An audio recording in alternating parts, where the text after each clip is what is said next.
Sunday, January 17th, and we're back up here. Not sure what all we're going to get done today. We just got to, we need to move this wing onto these sawhorses because we're going to be using these two tables over here in conjunction with the other two tables. We're going to lay the wing skins out. We have some edge forming that we need to do on that. So we're just going to kind of, I guess, figure out how we're going to get this all organized here today.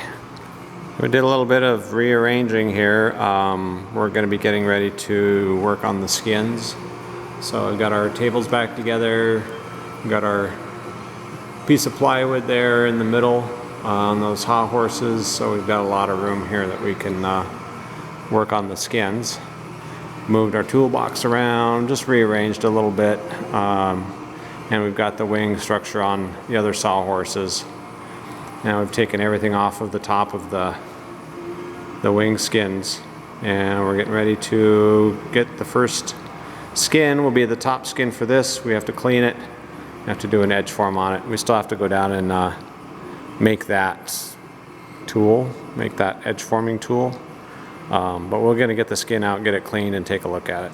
Okay, we got our wing skin moved over to the table, and I wanted to shoot video of that, and guess what? I forgot to hit the go button on the recorder. So sorry, don't have any video of that, of us bringing that over, but I mean, just moving skin. So I'll catch it on the next one. But so we're going to clean all this. There's some scratches in it that we have to take out, and you use 600, 800 grit sandpaper to polish those little scratches out of there, and I'll show one here in a second. But we'll get this clean. I'm going to check for deburring, and then the next step will be we'll be doing an edge form along the leading edge here.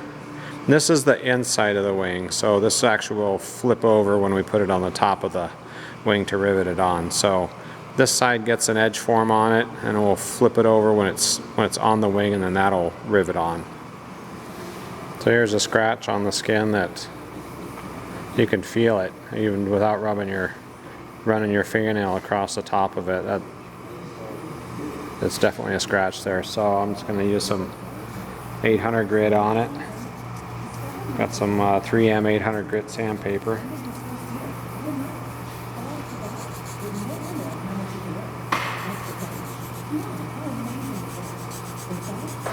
Just very lightly.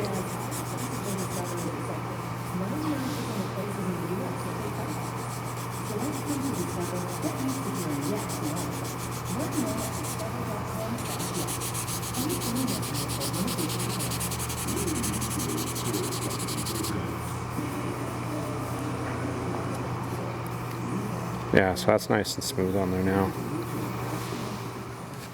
We're wrapping up for the day.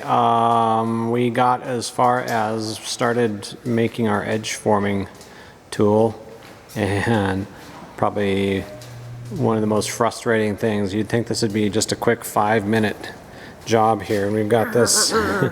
I got this 1-inch thick block of nylon, like cutting board, and you're supposed to cut this 1/32 and then follow this curve down here. And what you got? Oh, the drawing. Yeah, so you're supposed to use a 1/32, which I've got the blade to do that. But well, first we tried using a bandsaw, and the bandsaw blade was too thin to fit the skin. It was too thin to fit the skin, but then it was too thick front to back to be able to make the curve here. It just keeps wanting to go straight. So I tried a hand hacksaw, and same thing there. The blade's too thick this way to make that bend. Tried a pneumatic reciprocating saw with a thin blade on it, and that blade just twists in the breeze when it's going down here. Just it gets so hot it just starts to melt this plastic nylon stuff. So trying to figure out how to make this curve here. I posted it on the Facebook page and haven't really heard much back on it yet. So if you've got any ideas on this, 1 inch thick. This is heavy duty stuff. How to cut that curve in there. I'd appreciate it. So we're gonna call it a day, and we got this skin cleaned on the one side, got the scratches taken care of. We flipped it over in preparation for the edge forming tool, and that's as far as we got. So we're just gonna leave the skin on the table and yeah, see what we can figure out. Maybe go down to the hardware store, see if there's like a thin blade saw, something that we can get, like a jigsaw or something to go in there. So we'll see what we get. And the wind's blowing like crazy. Again. But that's it for today. And give me a thumbs up if you're liking the videos, and subscribe if you're not. But have a great day, and that's it for now.